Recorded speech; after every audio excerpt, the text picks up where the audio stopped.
Welcome to Try This at Home. I'm Cliff Bumgardner. I'm Harrison Stewart. This week, our myths are... I did go off as if I had more to say, but no. Yeah, I waited. It sounded like there was more coming, but nothing arrived. That's it. No joke. Just saying hi. Yeah. Just, hey, we're here. What's up? Just said it weird. Our myths this week are Pingpong, Salvage, and Carried Away.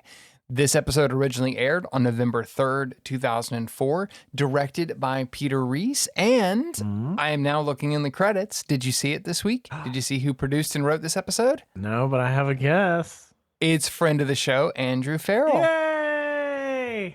It's There he very is. cool. Between him and Anthony Griffiths, man, I think like almost every episode this season is one of those guys. It's really cool. It's really nice that we can keep, that means that no matter who wrote it, we can keep saying friend of the pod. And then Exactly. just I thought you were going to claim them. say it's not. I thought you were going to say it's nice we can keep them employed. And I was like, this was 20 years ago. Yeah, it's nice that we can like throw them a little something every now and again, a little work. yeah. You know, Yeah, a little bit of work here and there. Just throw them up. I think they've earned it. Yeah, there you go. Gnaw on you that for a bit. You said you felt like this felt like an Andrew episode. What did you think of this one? Lots of puns. Lots of puns. Lots of puns. You know how I love my puns, including a Beatles pun. That was fun. Yeah. Yeah, it's a fun one. I thought this was a really fun episode. It's interesting to see that them going this season between 2 myths and 3 myths. I had thought that once they went 3 that they would pretty much stay there, but this works. To me, this worked. Going back and forth depending on how big the stories are and how much time each story needs. And they've gotten really good at doing the miniature testing and stuff like that allows them to make a longer, make a myth a little bit longer without it feeling stretched. I thought that was really good. It also didn't feel like they were dragging anything out, or like there didn't feel like there was any padding as a result. So, I mean, that was good. Totally. This is definitely both of these were things where sometimes the myths are like, oh, okay, I can apply that. Like, that's useful information. Both of these are just like, I don't know, can you? Like, that's not really something that I anticipate on finding out. The next time you sink your boat, you're not going to whip out 40,000 ping pong balls? Is that what you're telling me? That's not practical? If I've got both at the same time, and only if the boat's name is jalapeno, maybe. Maybe. I thought one thing that was interesting about this episode, we haven't really seen this before, where an entire episode kind of had one theme. Yeah. Both of the myths in this episode were around buoyancy, canceling out of weight in 2 very different ways, but they kind of played in the same territory. And I'll say at first, when they first introduced the balloon myth, I thought, oh, that seems kind of similar. I might have saved that. But as it went on and they were cutting back and forth between the 2 stories, having one theme, I felt like each myth helped the other because you were seeing some of the same ideas, but get tested and discussed in different ways and at different scales. And it kind of made it feel like you could understand that science aspect of it better because you were seeing these 2 applications of a very similar idea. What did you think about that in this one? I mean, yeah, that's a great point. And I also feel like that is part of what allowed it to not ever feel like it was quite dragging. It's just the fact that like we were learning something from one place and then taking it to the other and then just continually applying it. It was also similar to some myths that they've done in the past. The balloon one, I thought the same thing where I was like, did we not already do this? And it's like, no, these have to be like circus balloons in particular, like party balloons.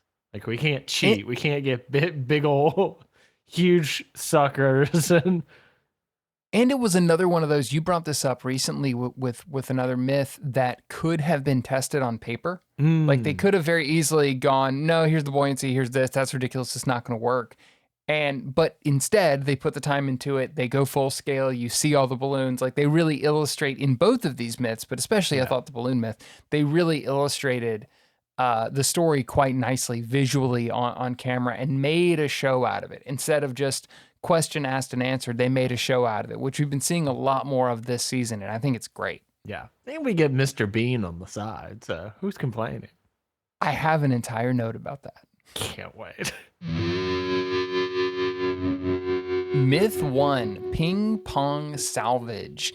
Can you raise a sunken ship using nothing but ping pong balls? This is Can't cool. say I've ever asked that. Yeah, what'd you think of this one off the top? This is a fun question.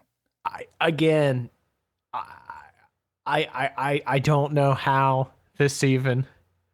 Who came up with this? Who is sitting here thinking through the options? I know that we get like where it comes from, but like I was gonna say just we on got the some good face stuff of on it, that. It's just like who? Okay, sure.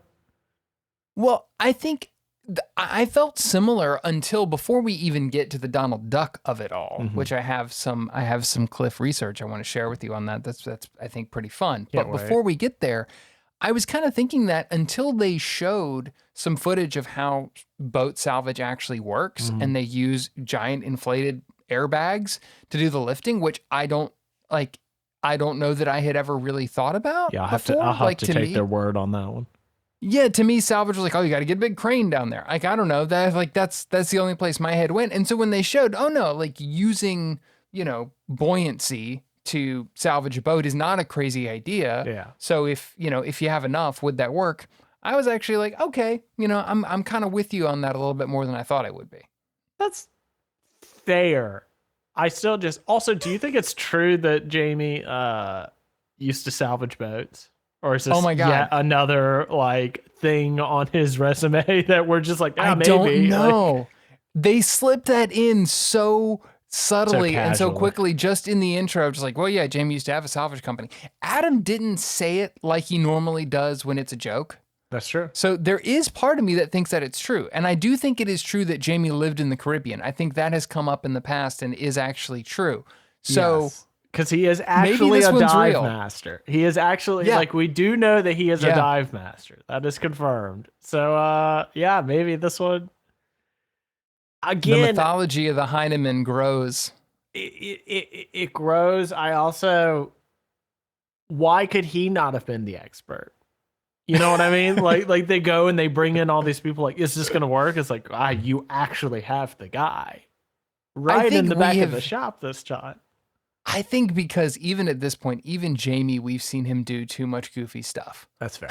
we need Jamie, to give a new kid a crack.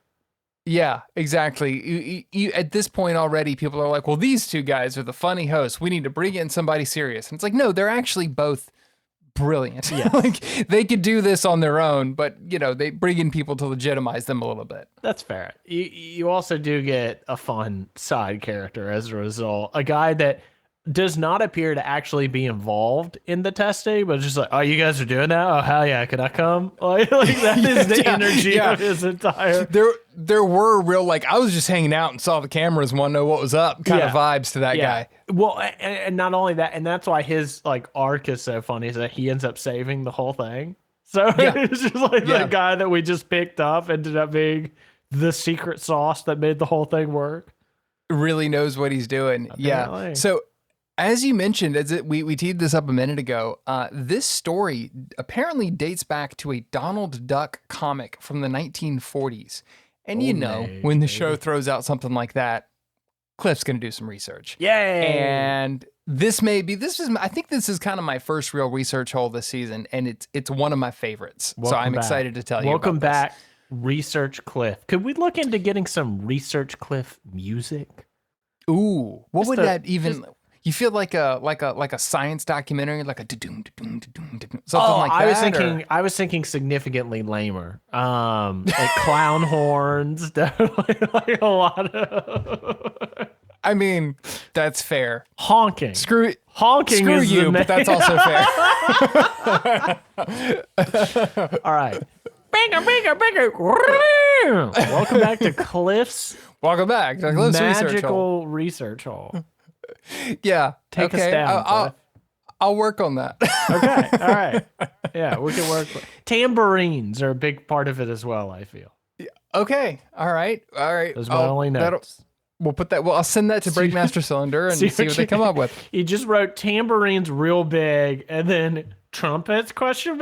I don't know what to make of that, but there you go. And then the only feedback is lamer. Yes. Yeah. Lamer. Yeah. Lamer ? So right. it is true that this story comes from a Donald Duck comic. It comes from a story called The Sunken Yacht, Okay. which was published in Disney's Comics and Stories, number 104, from May of 1949. This is that boy. old. Yeah. The story involves Donald trying to salvage Uncle Scrooge's sunken yacht, and he ends up raising the yacht by filling it with ping pong balls, which is where this story originates. But that is not the part that blew my mind. Okay. What blew my mind is, so that was 1949, May of 1949. In September of 1964, a freighter capsized at the docks in the harbor of Kuwait. Okay. And the problem was this freighter was carrying 5,000 sheep, which obviously, sadly, died when the ship sunk, but would have contaminated the city's water supply if left there. Okay. So they had a real time problem on their hands, and they needed to find a way to raise the boat quickly. So a Danish inventor named Carl Kreuer came up with the idea to fill the ship with 27 million plastic balls made of polystyrene foam. So not ping pong balls necessarily, but not that far off. But basically close, styrofoam balls. And it worked. It saved the water supply in Kuwait. He received a patent for this method in the UK, and the patent read that it showed, quote, buoyant bodies inserted into a sunken vessel through a tube from a salvage ship. There was actually an illustration that showed that, which is remarkably similar to what we see Adam and Jamie do in this episode. So there is some truth to this, but here is the extra fact that killed me. As I mentioned, he had a patent in the UK. He was Danish, so he tried to file a patent in his home country and was rejected because they said that the idea wasn't novel enough because Donald Duck had done it first. Dude, that's incredible. He couldn't patent it because Donald Duck beat him to the punch. Exactly. A comic from almost 20 years earlier.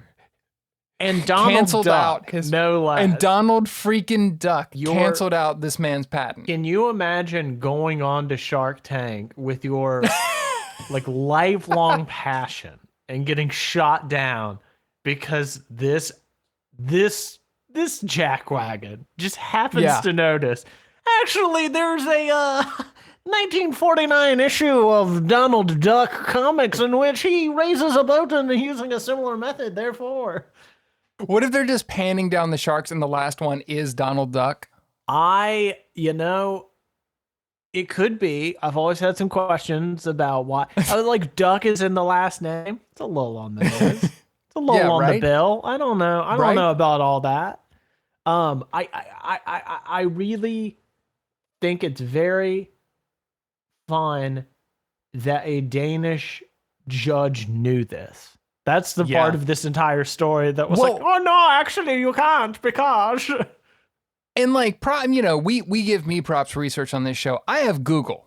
You do have Google. This is 1964, and he finds a comic book from 1949 in their research process. Aware. Yeah, happens to be aware, have it, big fan as a kid or something. Who knows? Yeah, I thought that story was absolutely mind blowing. I have actually mentioned it to our friend Michael Kent on The Internet Says It's True, hoping that he will do an even deeper dive because I want to know everything there is to know about that story. I would definitely listen to that. I also think it's really funny that they make a big to-do in the opening, I don't know, buddy, 20 minutes of this episode? like a roughly like 20 to 30 minutes of this episode are spent being like, what's the method? How do we get the balls down there? And then late in the episode, they show us a picture of the comic where they show the exact apparatus that they arrive on. Are like, well, what about this? It's like, well, if you had looked at what? I'm getting a real confusion on the chicken and the egg here. Did you see the comic and then decide you wanted to try this? Did you come up with the idea first and then it happened to be that you knew the comic? Like what? Oh, we'll get there. I have some serious notes about that because the fact that they don't, after this entire conversation about not only about how to do it and then the fight over how to do it. Getting angry over it. And then I guess we're just doing this now. It's fine. And then Adam spends a lot of time being like, you know what? I know I was angry, but this is classic Jamie. This is just classic. It's such a simple, like, I have to give my man credit. And I was like watching the show going, oh, that's actually nice. Like, he came around, he gives Jamie credit. And at the end, they're like, nah, Donald Duck did it first. Yeah. It's like not a Jamie design, actually. Donald Duck. No. That's a Donald Duck original. It's a classic Donald Duck That's a design. classic double D we're looking at here. There's no two ways about it. You can tell from the mastery of the suspensions here. My God. I don't know. Like, for how big of a plot point that was. To be like, how are we going to do this? To then just show us this is how Donald Duck did it. It's like, well, they probably just should have followed the duck. I don't know. Yeah. I think they just ripped off the Donald. I think they just ripped him off. Well, back to the actual episode. This is where we start to get our fun small scale tests, which, like we said, this season has been like the big new addition to the show in my mind, other than the build team. Yeah, all the mini tests and the way that they've been breaking myths down is great. And in this case, they need to figure out how much buoyancy a ping pong ball has and how many will fit in a confined space. And I thought this was really cool because not only are they doing cool small scale tests and you're getting to see it and it's layering in that storytelling of what to expect, it also, part of the story becomes we're doing this to figure out if it's even within our means to do on the show. Right. And we haven't really seen that before, which was interesting of like, they're kind of like, we know that the math says this should work, but it might be at such an insane level that we can't even touch this. And that was cool. I liked that openness in the episode. I agree with that. It also felt like we got a little more like peeking behind the curtain, totally, in several regards. And I know that we've displayed like when it feels like they're against a clock, and we kind of got that for both of the myths in this one. But I just like anytime there's that like sense of urgency, and that was added to the fact that they were kind of like admitting. Or they were showing us the part where they were like, but is this even going to work? Like, I'm not even like 100% on like that our methodology, which presumably goes into every episode, but I just found it interesting that they just decided to throw it in there, just leave it on full display. And the thing about the time crunch, what that made me think about was when we talked with Heather Joseph Witham, and she mentioned that when she came back to do the couple of episodes that she did in this season, which she's not in this episode. I think we're now officially in the post. In the post Heather Joseph Witham world, which makes me sad. But we have Lard instead. We now have our recurring character of Lard. Not in this episode. No, but up to 4 though. That's still up to 4 for the season. So that's pretty good because it's the 8th episode of the season, and we've got 4 Lard appearances already. So we're pretty good. We're batting 500. She mentioned that when she came back to do this season, it had gone from a bunch of people in a shop with cameras figuring it out to a television show. Yeah. And now there was more money being spent, there was more crew around, and with that comes time pressure, right? Because all of that is more expensive. All of that is, the way production works is on time. That is your basic unit of measurement in production, is how long is this going to take? And so I could feel that in the episode, and I've been feeling that more this season as like it's becoming a bigger production. It also means, they can do stuff like getting $25,000 for the ping pong balls in this episode, but that also means that the time crunch is on, and they've got they've only got a day to do the balloon test, right? Yeah. It's funny to see that tension coming into the show, but I think it's good. It's good for the actual vibe of the show. Well, and it better look cool, or else you just wasted most of the budget on this episode on something that was stupid and didn't work. No kidding. We mentioned the $25,000 for the ping pong balls. How they get to that is crazy. So basically, Adam does all these tests in a fish tank to see how efficiently the balls are going to stick together and how much weight they can eliminate. And they say it takes 15 balls to eliminate 1 pound of weight. So it's a 15-to-1 ratio for weight cancellation, for buoyancy's sake. That's crazy. Like immediately when he said that, I was like, this is probably actually the biggest test we've ever seen on the show. I mean, coming up. for that, yeah, for that amount of money spent, and also like just the general labor involved and like getting it to the bottom And of where the it's going. organization of all of that. Doing it at a wildlife preserve, kind of an odd, or a wildlife zone was Yeah. a interesting choice. Wouldn't have been Yeah, my very. first, but I'll hear you out. See where you're going with it. The other problem with the balls is that they only have 51% packing efficiency, which I thought that was cool. I never really heard that terminology used outside of this show, but it was interesting because you think about there has to be a science to that, right? Yeah. And they're round, and so they don't stack together. You get all this air in between, which means that you're going to need even more to fit into the boat to make this happen. And they initially think about doing this with the Mythtanic, which apparently has just been sitting at the dock ever since we last saw I it. didn't know this. Which is, I didn't know that we saved her. I know, I thought she was gone almost certainly, but no. But that ship weighs about 14 tons, which when they do the math means they're going to need about 400,000 ping pong balls Maybe not to that lift one. the Mythtanic. Maybe not doing that. Maybe not that one. Maybe not Mythstanic. Maybe It let's would have see been what else we've satisfying. got in the fleet. Yeah, it would have been satisfying, but they can't do it. So, I thought it was really interesting here too, to the point we made earlier about really laying this out, and they could have just done this on a napkin, right? They could have just done this math, but actually going to the Mythtanic, weighing it, getting a crane out to actually weigh it, they didn't have to go through all that. They clearly knew when they were filming that they were not going to use this giant ship that would be a huge pain to deal with every step of the way, but it adds to the storytelling. It's really good stuff. That's this new elevation that we've seen this season of just kind of sticking you in every single step of the way and putting those steps on camera where they had previously been missing. It's just so good. It's one of the things that makes this show so great. Yeah, I also do really love the story that we get in finding the new boat.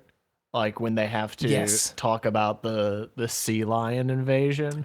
The jalapeno. That's amazing. The jalapeno, yes, is the name of the ship that they end up getting. This vessel was commandeered for like a month or two by roughly 60 sea lions. They just, they took over the vessel. They had a mutiny. It was theirs. It was their vessel to control. Honestly, I think we should have let them keep it. It was like a Captain Phillips situation, but with It was sea exactly lions. a Captain Phillips situation.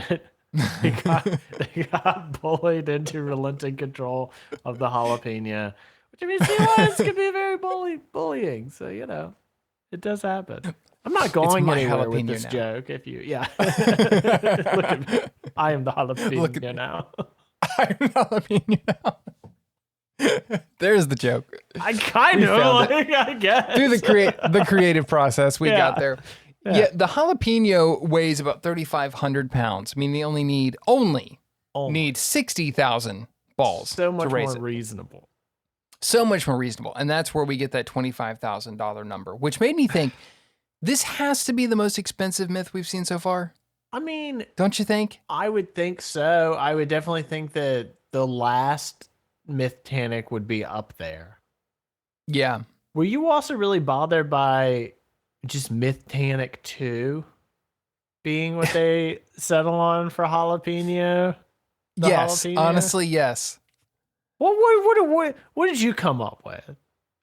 Well, I mean, it's not even so much like I didn't think of a secondary one. I just thought the jalapeno is great. Like I didn't even think they needed to. Yeah, honestly, why fix pretty what good. ain't broke? Yeah, why fix what ain't broke? But also, like, famously, there's only one Titanic. There right? is only one Titanic. Right? That's kind of I the think that's whole the thing with the Yeah, Titanic. I think that's the thing that bothered me the most. They're just like, you can't have Mythtanic 2. Yeah. That's just a real disregard to There's the only original one. Mythtanic. There's There's only only one. one. I think I don't- jalapeno busters would be kind of funny to me. Oh, not bad. It's not not. bad. I mean, it's not quite there, but you can see what I'm kind of doing. You can see what I'm playing with the kind of a jalapeno poppers. Yeah, Situation. yeah. I didn't like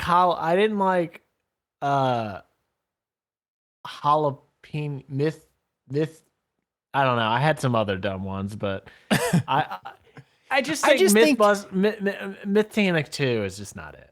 It's not it. Yeah, I mean, I think if you find a small green boat called the jalapeño, stop drilling. You right? leave it. You're not going to get better. You're going to leave it. The joke is already. You don't need to joke a joke. It's already there. The gold. You don't need to blast it to oblivion. Exactly. It's already as good as it's possibly going to be. Yeah. It's great. Surface gold. Their next step is actually to figure out how to get the balls down there. And this is the rig we were talking about earlier that they totally just ripped off from Donald Duck. They just ripped it. But it is a great idea because I think initially they even talk about like, are we using tongs to try to push the balls down there? How are we going to do this? And Jamie comes up with the most simple, I say Jamie in air quotes, comes up with the most simple idea. Donald the Duck. Donald the Duck. Donald Fauntleroy Duck. comes up. That is the second time in our history of podcasting that Donald Duck's middle name has come up. Sure People should check but out. You have to you have to go to a different podcast to catch the other reference. Any completionists out there. Speaking of the internet says it's true, go over to Michael Kent's awesome podcast, the episode we did last season about that. But so Jamie's method here, the Jamie Donald method, is to take a pipe, stick it down under the water, put a funnel in one end, and actually run water into the pipe and just throw the balls into the running water and just use the natural force of the water to bring the balls down. Pretty brilliant. And it just works. It's one of those very not Mythbusters-y moments where there's an idea, they try it in small scale and it works. They scale it up a little bit and it works perfectly. Even Adam is like, I have to admit, I didn't think this was gonna go, and it's great. He has to eat crow a little bit because, I mean, it just repeatedly first time, it's just like, well, look, if anyone knows what they're talking about, it has to be Donald Fauntleroy Duck. Exactly. If I was going to anybody with scientific questions that I could get a reliable answer on, Donald Duck. Jamie Fauntleroy Heineman. Jamie Fauntleroy Heineman. I would not be too surprised. No one if that was his middle name. But also, it's got to be something super normal like Brian. Jamie Stephen. Yeah. Heineman, I know. Wouldn't that be so disappointing? Yeah. We know it's true, but where the fight broke out. Interesting. Jamie Yogsothoth? What? Wow. That's a deep cut H.P. Lovecraft reference for everybody out there in the crowd. For all the kids, yeah. Yeah, for all the kids. For all the kids that both listen to our show and love H.P. Lovecraft. This one's for you. There you go. That one's for you. But where the fight on this breaks out is they argue about whether or not to continue scaling this up. And Adam's point here is basically, we don't know if at a certain scale this is not going to work. If a certain distance that we're trying to pipe these balls down, it's not going to work. And we're going to have to get them down like 30 feet underwater in order to get them into the boat. And Jamie says, if it works in a small scale, it's going to work in the big scale. Why would we do it? And it breaks into this fight of Adam basically being like, this is too expensive and too big of a deal to get out there and not have it work. And it turns into a real hissy fit between the two of them. Did you pick a side here? Did you fall on one side or the other with this argument? No, because they were both being a little too harsh on the other, I think. Like, both of them had a perfectly reasonable point. They were both just being kind of babies about it. A little bit. In calling the other a baby. It's like they got babier the more they're like, no, you're the baby. No, you are.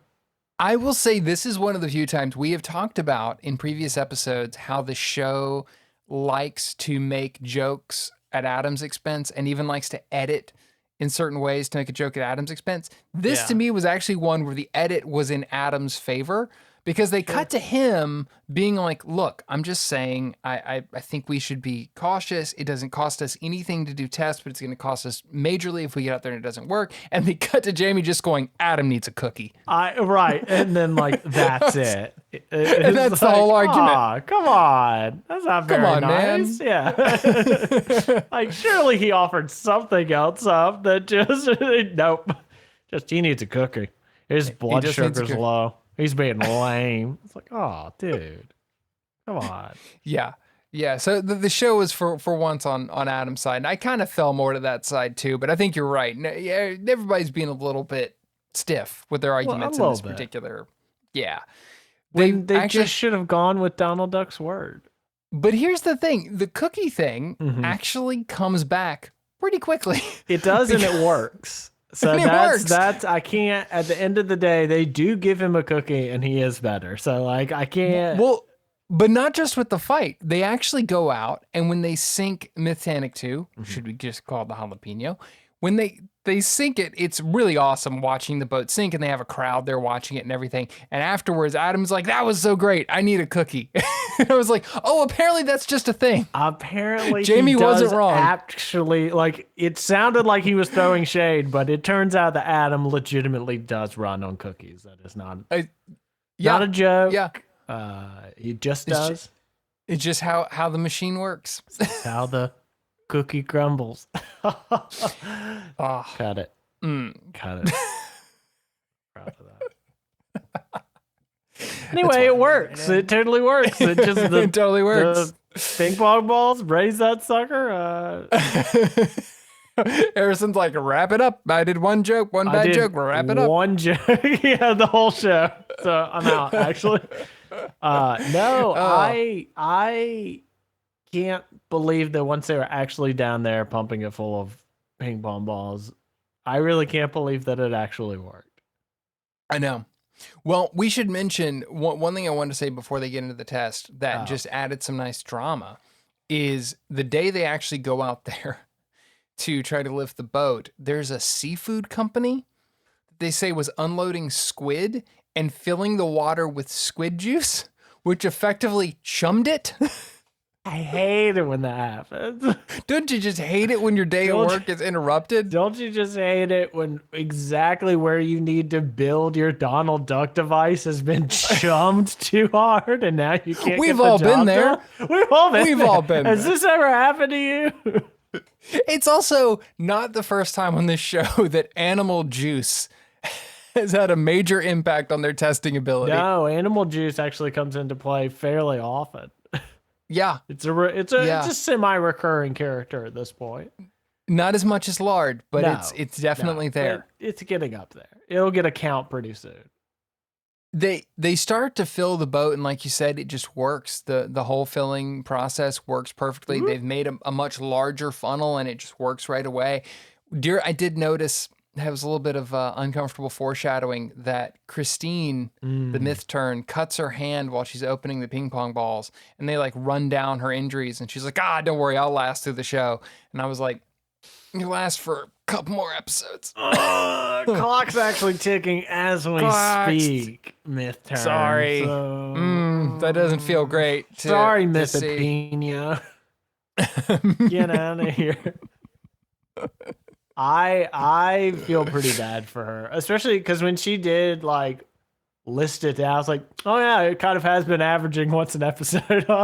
Yeah. Something bad has happened to her at least once an episode. It's Christine.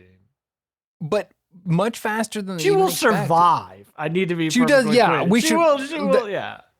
That's a good correction. Thank you. Yeah. I'm not saying that she dies in this show, but she's just no longer employed after a certain point in the show. Yeah. We don't know why. But that does happen at some point pretty soon. If she was ever employed, they do only say myth turn. That's true. The terminology makes me. Would they do an unpaid myth turnship? I don't know how. I don't know when that went away. It is San Francisco. It is Silicon Valley. Who knows? Could be. No, I'm sure. We'll have to try to talk to her.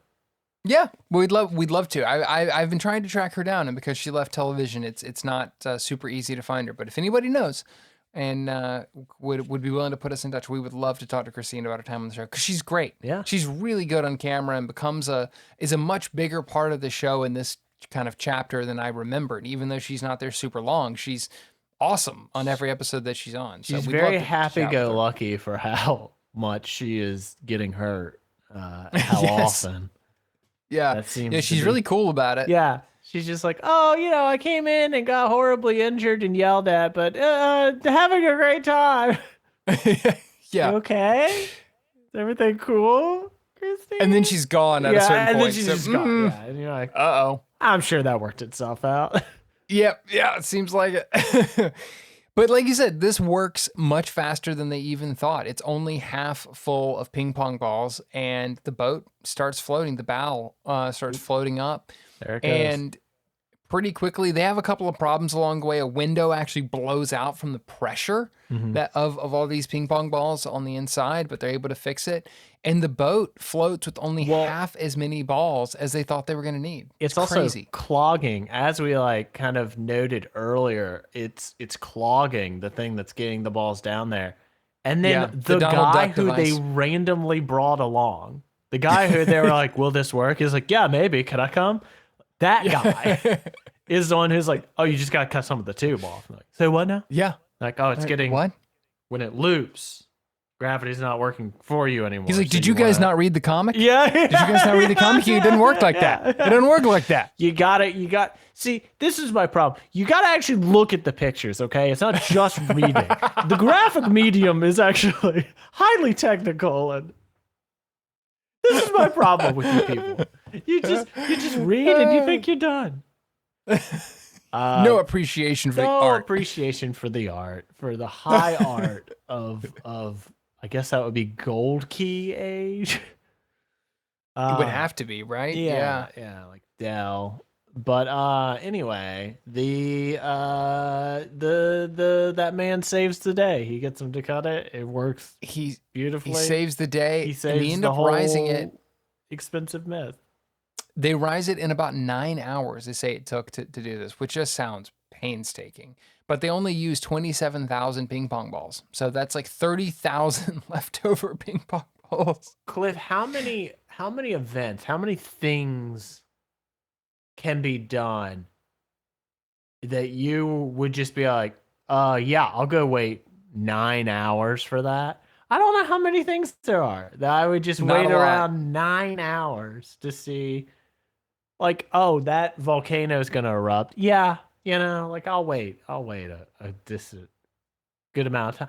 We're using a crap ton of ping pong balls. Give it an hour and a half. Oh, I think I would have waited for that. It like to be there and to be able to say, I don't know. It's 9 hours hanging out with Adam and Jamie and Christine. It's 9 Adams. Yeah, and he's going to be hanging out with you specifically. It's going to be like, this guy. Oh, yeah. Yeah. This guy we brought along to watch. I got to be his friend. This podcaster that we brought along to watch from the future. What are your qualifications?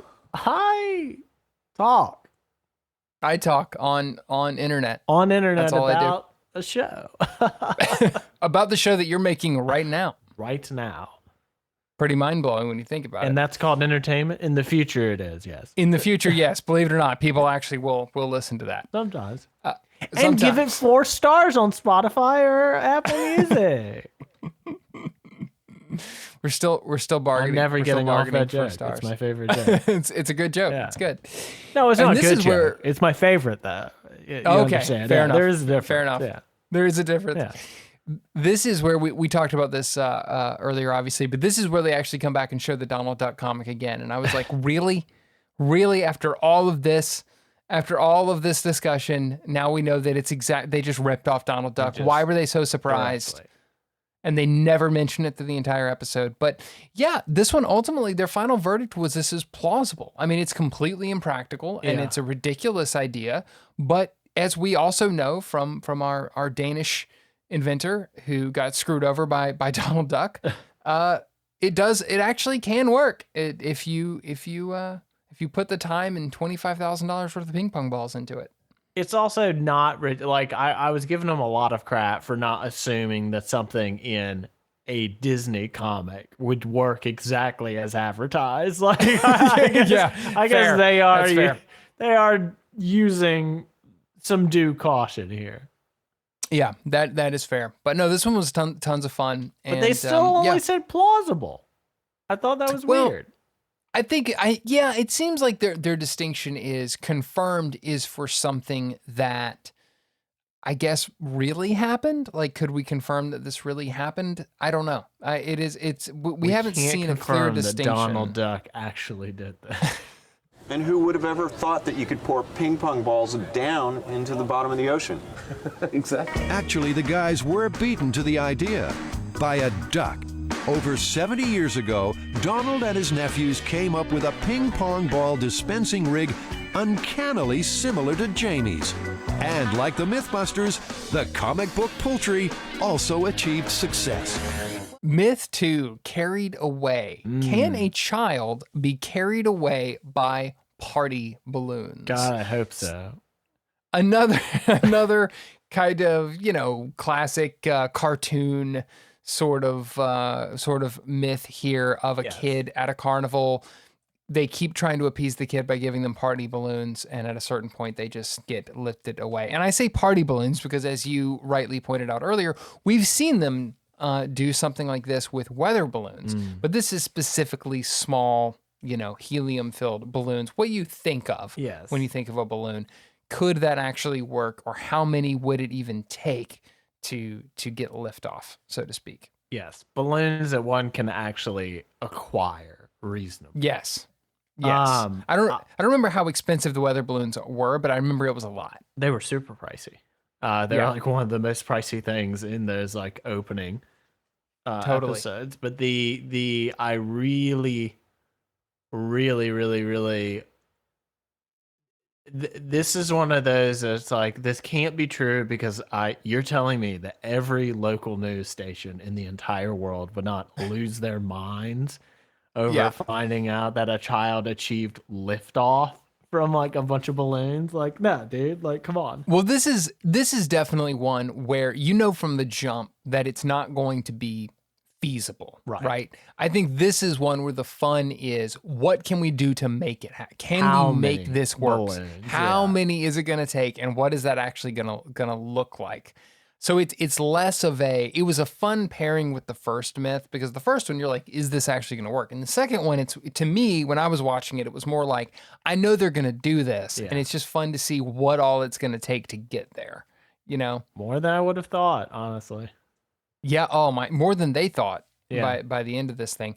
You mentioned earlier, this is where we get some footage of Mr. Bean, and this is not at all relevant to our podcast, but just a brief aside. God, that was a good show. Have you gone back and watched any Mr. Bean in recent years? Not like extensively. I've always been a general purveyor, but like there's this clip that went around, or this like one segment of the show that went around a few years ago of Mr. Bean playing putt-putt, and he loses his ball, but he can't touch the ball. That's one of the rules, and so he's trying to putt the ball back, and it ends up going across the street and going downtown and rolling onto like a trolley car, and it goes all over the place.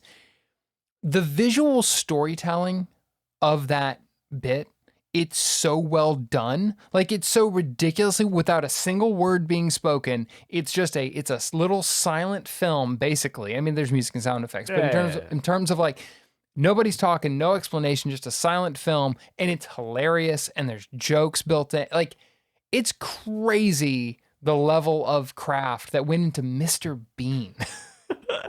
It's the really one of those art of Mr. I know. Bean. It's one of those shows that when you go back now and look at it, you're like, really? This was that good? Like, why? It's crazy. So It was just very popular. A free recommendation for folks. Go check out some Mr. Go Bean. check out Mr. Bean. And join Free us on our new plug for podcast. Mr. Bean. Yeah. Try this at Bean. Bean. I'm glad that we reached for the same idiotic joke. I was hoping one of us would have a good one, but no, we both just want to try this at Bean. Try this at Bean. So they do some similar tests here to see how many balloons it's going to take to offset 1 pound of weight. We had 15 ping pong balls earlier, which seemed like a heck of a lot. It takes 46 balloons to lift 1 pound of weight, because this obviously isn't underwater. So you're not dealing with the buoyancy of water. You're just dealing with straight weight trying to lift. 46 to a pound is nuts. I was expecting a little more because I mean, like I've never felt like I was being threatened to get carried away, but I've carried a lot of balloons. Like whoa, Yeah. Yeah. kind of pulling me up. They end up bringing in, they said that they need a kid, and they bring in the sound man's kid. Her name is Maddie. They sure do. And this is an adorable kid. Like they make a joke about, how about we get a cute, she looks like she's out of a cartoon. This is an incredibly adorable child that is really fun throughout the whole episode. Yes, that they just keep cutting to. She's like, tee. Yeah, just so happy. Except when they're talking about what they're gonna do, and they weigh her to see how many balloons it's gonna take. She's 44 pounds, and so they're doing all the math and blah blah blah. Yeah. And then she looks down at the blueprint drawing, which is a kid being carried away by balloons, and just lets out the most guttural scream. Like, that's not you though. You'll be like, fine. No, it's fine. She's like, oh my God, is this what you're planning to do? Well, I mean, yeah, but like, you'll be fine. That's why we're in a warehouse, obviously. I just love that turn so quickly from just like, ha ha ha ha, to screaming at the blueprint was great. I also loved so much and took it back a few times. You mentioned that they were like weighing a dummy. It briefly like it's when they're like halfway and it's kind of lifting the dummy off, but like a little later on. They just have one clip. It's like a wide shot of it just like very slowly moving across the floor of the warehouse. Just dragging like the limp like and it looks like a child, yes, so it's just this child being dragged across the floor. Slowly and lazily, like dragged around the floor. Just like, oh wow. They just had to get that one shot in there. When they do the initial test with Maddie and they do the math, they say they're going to need about 2,070 balloons to be able to lift her weight. Sure. So we know what that means. Shopping montage. Gotta be a shopping montage. Just a quick Gotta be a shopping montage. They go to a party store, and then the sequence is fun. They're learning to tie balloons, whatever. Not a lot going on, except that during this sequence, Carrie admits she used to be a face painting clown. Yeah. Doesn't that make so much sense? Isn't there something about her, like, gregarious personality where I was immediately like, I could see that. That makes sense to me. I can see that too. We get two revelations in this one. We get that, and also that Scotty was a busker. It would appear that is I don't know if that's the proper term, but it said that she was a street performer. Oh, and her skills come in at the end of this episode. They do in a big way. They do. When they've kind of abandoned, they're like, yeah, myth. Let's have some fun. Yeah. We have thousands of balloons. What are we gonna do with it? How are we gonna get rid of them? Let's have some fun. I also really didn't anticipate.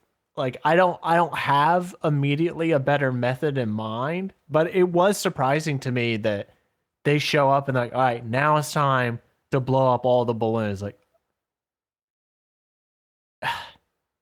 you'd have somebody for that? That wasn't like a designated. Yeah. I don't know. I really thought that they're called the build team for a reason, I guess. They're the ones who are going to do it. Gotta be us. Yeah, the math on this. So they say they're going to build they're going to build columns of 250 balloons and then tie those together. And so they actually do a time trial to see how long that's going to take. And it takes 2 minutes, 20 seconds per column, which comes out to 4 hours of balloon tying, which I did think, is there no more efficient way to do that? I get that they're the build team. I do get that. But like, surely there's a better idea than you three have this much amount of time. Go. Yeah. Oh, and okay. This is, as we were saying earlier, this is where they talk a lot about, we don't have a lot of time. We've got one day to do this. We got 1 day to do this. We got 1 day to do this. And they have to film this today. Just an ungodly amount of balloons. Yeah. To fill up and try it. Yeah, it's a crazy amount of work. They manage it. They manage it. Their initial thing is they need a stunt kid. So instead of, because they don't know what's going to happen, instead of attaching Maddie right away, which I got worried they weren't going to attach her at all, and they do, which is great. Yeah. But they introduced what they call sandbag Maddie, Yes. which was great for the visual that you talked about, but I couldn't help. I was like, what about a baby Buster? I wanted a baby Buster. I get why it was Sandbag Maddie, but I think now here's the real question: is Sandbag Maddie the child of Baby Buster, or Buster himself? How are they related? What is the exact way, like, family breakdown there? I thought you were going to ask, how do crash test dummies reproduce? Well, no, I mean, I'm building towards that question. When a mommy crash test dummy and daddy love each other very, very much, they smash into each other real hard at incredible speeds. And then a little bit of them chips off, and that little bit grows into you. It's just like Buster's Good night, head gets Baby ripped Buster. off, and just the head is Baby Buster. Yes, and then like a little body grows out of it. And it's just a teeny, the smallest little Deadpool body. style. Yes, really. And the head's really kind of going all around. Way too big. Yeah, bobbleheading, and yeah. What are we talking about? What is this show? This is the most disturbing thing I think we've talked about yet. Believe it or not, I think this is worse than the pigs. We got there. I'm proud of us. It took a couple seasons, yeah.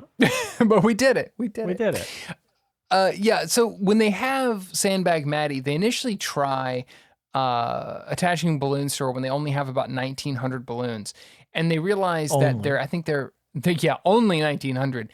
That their math is not quite working out because those 1,900 balloons only cancel out about 20 pounds. Whoops. So it's more than half of their balloons. It's almost as many as they thought they were going to need in total, and it's only canceling out half of the weight. And this is where the time crunch really gets crazy, because it's like, oh God. And this is like the reverse of what we saw with the ping pong balls. Right. We need a lot more than we thought. Like right now. We need them right now. Yeah. We need an ungodly amount of balloons straight away. They get up to 3,000, and it's still not enough.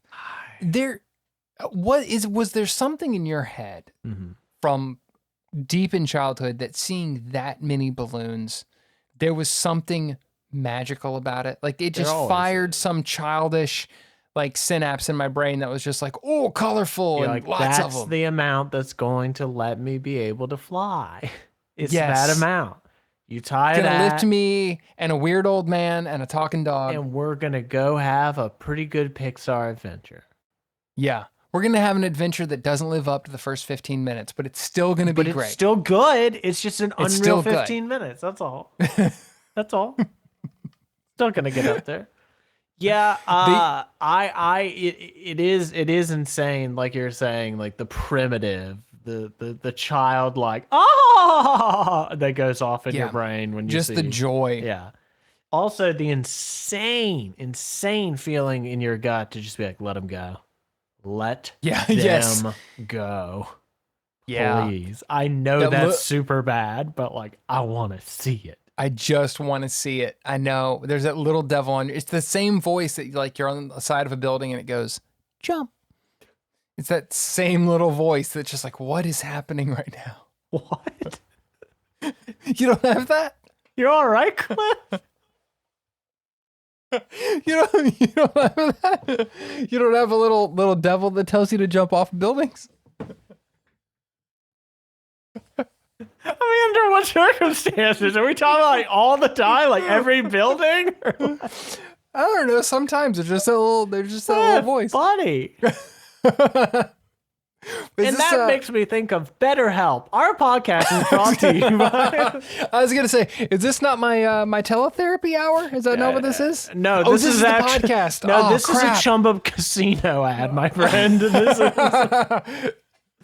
Don't jump. Play Chumba Casino. You can get 5 tokens for free right now when you enter code Don't Jump at checkout. I'm sure we're going to clip this segment and you go to our YouTube or Instagram. Everyone needs to see the look on Harrison's face when I said that. It really let me know that I had gone beyond the pale. in that moment. I liked it. I'm into it. It just, it surprised me. I was really waiting for like, oh yeah, I know what you mean, and it does not what I got. 100%. Yeah, absolutely. Oh, you don't? It's not. Oh yeah, no, me neither. Oh man, my ribs hurt from laughing about that. Both of the devils are saying to do it. Both of the guys, both shoulders. Oh wow. Okay, so back to the show. Right. They finally get enough balloons. It's over like 3,700 balloons, and they do attach the kid to it. They attach Maddie. They have a nice little harness and system where it's obviously safe. Yeah. But they get her in there, and it lifts her up. And if she wasn't tethered, I mean, I think it would have kept going. Like they get it, but it's just a completely absurd amount of balloons. And Robert Lee, the narrator, says it best, that Maddie is burdened by a story so amazing none of her friends will ever believe her. And I was like, what an awesome thing to have done as a kid and to have on camera. That's what I was going to say. Yeah. It's so great. It's like, well, they'll probably believe her. Yeah. I have to imagine, yeah. She has some evidence available to her that... Like, she's in her 20s now, and I hope she just has that on her phone. Yeah. Like, she just has that clip and is like, this is what I did as a kid. You ever been flying with balloons? Oh, you haven't? Oh, like a hot air balloon? No. No, I mean 3,700 No, balloons. I mean Up. I mean the film Up. Yes. I mean, I was in Up. I was in the movie Up. I was the dog. Well. This is where, as you mentioned, they decide they need to pop all the balloons, which they clearly planned for. Yeah. And Carrie brings out these like Freddy Krueger style arm knives, which I thought was the scariest thing possible until Scotty breathed fire. Very casually. Just rocks up with a thing of kerosene or whatever that was. I don't know what you used to breathe fire. I'm not going to say it on a podcast. Yeah. And a torch, just has a torch and the stuff, all the perfect stuff, and starts breathing fire at balloons. It's like, oh yeah, of course I could do this because of my past job it's like, what, how do we keep finding out more strange things about, like almost every character I used to do this strange thing in the past. I know. In this episode. I know. It was like, okay. It's like, I want to ask Scotty, was that before or after you played with Weezer, by the way? I also wish to know How is this the coolest people get on this show ever existed? Yes, just the coolest people get on the show. I don't know how they find these awesome people, but yeah, ultimately this one was busted, and I guess this goes back to what we were talking about earlier of plausible and confirmed. It is plausible that there's a number of balloons that can lift a kid, but it's so absurd. Yeah, it's such a ridiculous amount that you would never actually be able to do, never be able to have. And then the idea of the original story that this happens basically by accident. Yeah. No. That's completely, it's just completely busted. Thankfully. Yeah, good to know. Next time I go to the carnival, I won't be worried about flying away. So it's good to know. But yeah, a really fun episode. As a small 40-pound child that you are. Yes. When I jump off the building, I'll use balloons. Oh, there he goes! He finally made it. Well, that was our episode for this week. We hope you will join us next week. The episode we're covering is Boom Lift Catapults. Okay. This is a pretty crazy one. I don't remember the exact confines of the myth, but I remember this one being pretty crazy. So hope you guys will go out there. You can find that episode multiple different places online. While you're hunting for it, while you're rooting around on the internet, consider dropping us a rating and a review. It helps people find the show, know what we're up to here on the podcast, and also helps us get more awesome guests. We mentioned a few people we'd love to have, and the more the show is out there, the more that it helps. We'd love to bring those folks to you. Help us help you. Exactly. But we will be back next week, and in the meantime, thanks for listening. Bye-bye, babies. Try This at Home is produced by Slugline Media. The show is written, hosted, edited, and shot onto the internet by Cliff Bumgardner and Harrison Stewart. Our music is by the mysterious Breakmaster Cylinder. You can follow the show on Instagram at trythispod or email us trythisathomepod@gmail.com.